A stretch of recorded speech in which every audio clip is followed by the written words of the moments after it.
भाग्यवान हैं आप। धन की अधिष्ठात्री आपसे विशेष प्रसन्न है यदि आपकी जन्म कुंडली के इन 9 भावों में से किसी में भी शुक्र हो। नमस्कार प्रिय दर्शकों, कुंडली में वैसे तो शुक्र किसी भी भाव में हो इन्हें अच्छा ही माना गया है। लग्न में, द्वितीय भाव में, चतुर्थ में, पंचम, सप्तम, अष्टम, नवम, एकादश और द्वादश। दसम भाव इसलिए मैंने नहीं कहा क्योंकि यहां पर दिग्बल से विहीन हो जाते हैं। और षष्ठ भाव की चर्चा मैंने नहीं की। वैसे तो षष्ठ भाव में भी शुक्र को अच्छा ही कहा गया है। प्रिय दर्शकों, वैसे देखा जाए तो जन्म कुंडली के सभी भावों में शुक्र अच्छा ही फल देते हैं। क्यों? क्योंकि शुक्र सुख के कारक हैं, ऐश्वर्य के कारक हैं।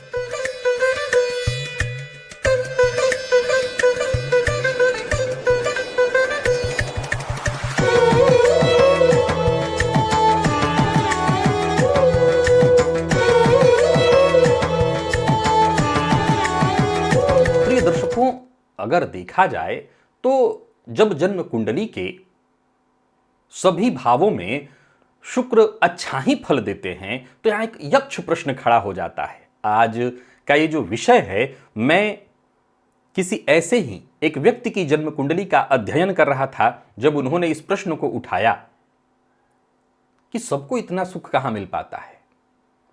जब जन्म कुंडली के हर भाव में शुक्र अच्छे हैं, कम से कम 9 भाव तो मैंने अच्छे ही कहे हैं, तो क्या सबको इतना शानदार जीवन प्राप्त होता है? और नहीं होता तो फिर क्यों नहीं होता? भाई, सब भावों में कहीं ना कहीं 9 भाव में बहुतों की कुंडली में शुक्र बैठे होंगे। संभव है कि किसी रिक्शा चलाने वाले की कुंडली में भी इन्हीं 9 में से किसी भाव में शुक्र होंगे। तो सबको वो सुख कहां मिल रहा है? सबको वो शानदार जीवन कहां प्राप्त है? प्रिय दर्शकों, देखा जाए तो जन्म कुंडली में शुक्र और सूर्य करीब करीब एक दूसरे के अगल बगल साथ रहते हैं। तो 80% कुंडलियों में शुक्र अस्त पाए जाते हैं। तो ये एक बहुत बड़ा तर्क है कहने के लिए कि शुक्र तो अस्त हैं तो कहां सबको उतना सुख मिल पाएगा, जबकि ये गलत जवाब है। शुक्र अस्त हो तो भी उनके प्रभाव में कोई कमी नहीं आती है। जन्म कुंडली में 3 ग्रह जो अस्त होकर के भी अपना संपूर्ण प्रभाव देते हैं, शनि, बुध और शुक्र, जिसमें बुध के साथ यह शर्त है कि उन्हें 12 अंश से ऊपर का होना होगा। तो सबको बराबर का सुख, बराबर को लाभ क्यों नहीं मिल रहा है?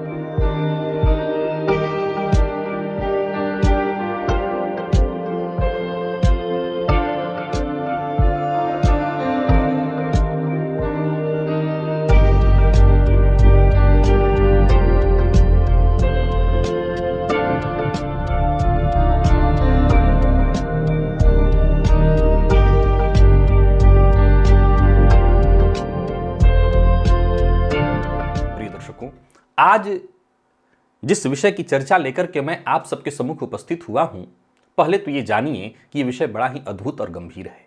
इसे समझना होगा। प्रिय दर्शकों, देखा जाए तो अपनी जन्म कुंडली में देखिए, कहीं भी देखिए, जन्म कुंडली में किसी भी ग्रह के बल को बल में वृद्धि कैसे होती है। और आज शुक्र से संबंधित भी बातें बाकी हैं, उसे समझिएगा। ग्रह में उसके बल में वृद्धि होती है जहां वो ग्रह बैठा है, उससे तीसरे, छठे, 11वें में जब पापक ग्रह हो तो उस बल में वृद्धि होती है। जहां वो ग्रह बैठा है उससे चतुर्थ में, 5वें में, 9वें में शुभ ग्रह हो तो उस ग्रह को विशेष बल प्राप्त होता है। प्रिय दर्शकों, जन्म कुंडली में 2 स्त्री ग्रह हैं। कौन कौन? चंद्रमा और शुक्र। और एक कुमार ग्रह है। कौन? बुध। अब ज्योतिष के मर्मज्ञ ऐसा मानते हैं कि ये तीनों के तीनों ग्रह किसी न किसी ग्रह के दृष्टि के प्रभाव में होने चाहिए। अगर ऐसा नहीं है तो फिर ये अपना संपूर्णतम प्रभाव नहीं उत्पन्न कर पाएंगे।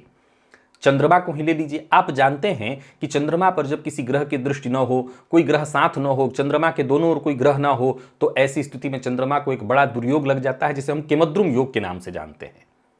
प्रिय दर्शकों, यह स्थिति शुक्र के साथ तो लगभग हो नहीं सकती, क्योंकि शुक्र के दोनों ओर प्रायः या कम से कम एक तरफ तो बुध या सूर्य में से कोई एक हो ही जाता है, या शुक्र के साथ बुध रहते ही हैं, अगल बगल ही ये ग्रह रहते हैं। देखा जाए तो यह भी बड़ा कमाल का विषय है। यत पिंडे तत ब्रह्मांडे।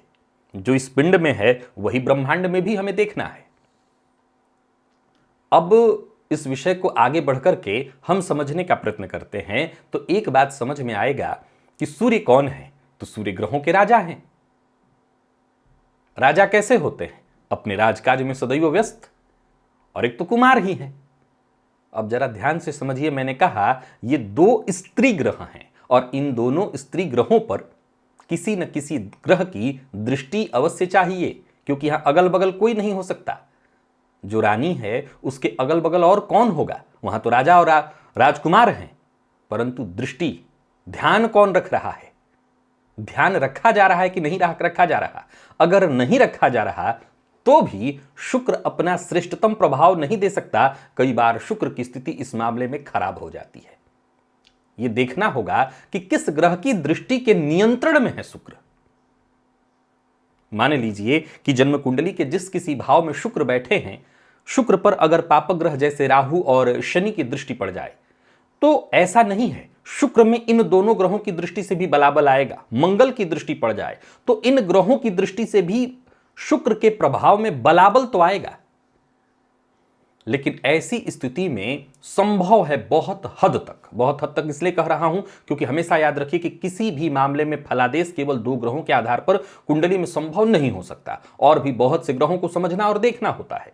तो इतना हम कह सकते हैं कि अगर इन तीन ग्रहों की दृष्टि है तब भी शुक्र प्रभाव देंगे, लेकिन संभव है अनियंत्रित प्रभाव, गलत दिशा में प्रभाव। आपको एक बात सदैव ध्यान रखना होगा, जिनको हम दूर से शानदार जीवन व्यतीत करते देख रहे होते हैं, जरूरी नहीं है कि वो इतना ज्यादा मौज मस्ती पर ध्यान दे रहे हों। संभव है कि वो इसके पीछे लगातार संघर्ष कर रहे हों, पुरुषार्थ कर रहे हों, तब जाकर के हम उनको दूर से खड़े होकर के ऐसा देख रहे हैं, अरे वाह इनका जीवन तो बेहद शानदार है। हम कई बार ऐसे धन्ना सेठों को देखते हैं, लेकिन कई बार जैसे हम आराम से दोनों टाइम का भोजन, तीनों टाइम का भोजन ले लेते हैं, अपनी व्यस्तता में उनको भोजन भी गंवाना पड़ता है, लेकिन इसके पीछे उनका पुरुषार्थ लग रहा है। अब वहीं पर अगर आपके शुक्र पर इन तीन ग्रहों की दृष्टि पड़ रही है तो आप अपने शुक्र का दुरुपयोग कर रहे होंगे, शुक्र को सही दिशा नहीं दे रहे होंगे। तो कहां से आपको मिल जाएगा शुक्र का वो संपूर्ण प्रभाव? गौर करिए, मैंने शुक्र के अस्त वाली बात को अस्वीकार कर दिया है। अगर आपकी कुंडली में अस्त है शुक्र तब भी कोई फर्क नहीं पड़ता, आपको वो सुख मिलना ही चाहिए जो सबको आप बड़े किसी के पास देख रहे हैं। मैं फिर दोहरा रहा हूं, ये स्त्री ग्रह है और इस ग्रह पर नियंत्रण होना चाहिए। अगर सही नियंत्रण न हो तो फिर ये शुक्र अपना संपूर्णतम और श्रेष्ठतम प्रभाव नहीं दे पाएंगे।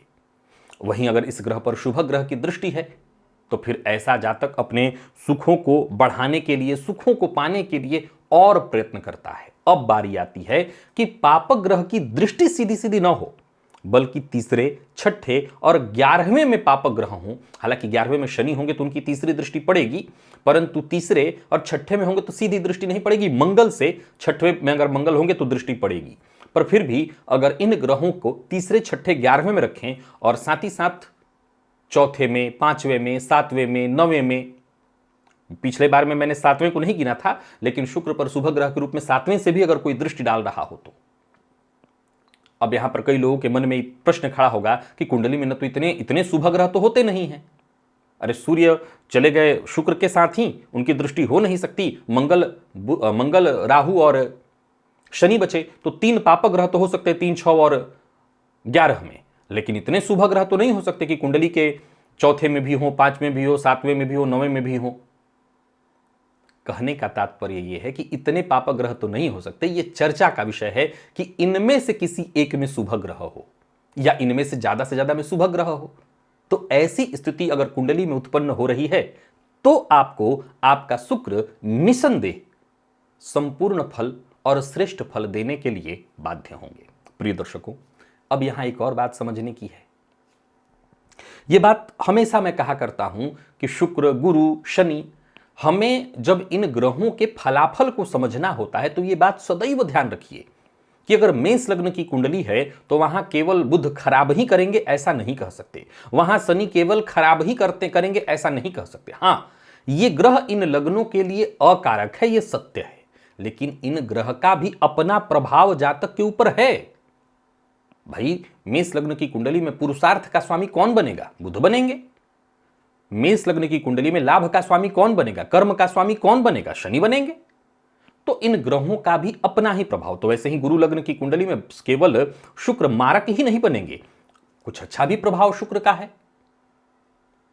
तो कहने का तात्पर्य यह है कि कुंडली में आपको इस हिसाब से देखना होगा कि इस ग्रह को बल मिल कहां से रहा है। ज्यादातर लोगों की कुंडली में सुख में कमी क्यों आ जाती है? क्योंकि शुक्र को सही बल प्राप्त नहीं हो रहा है।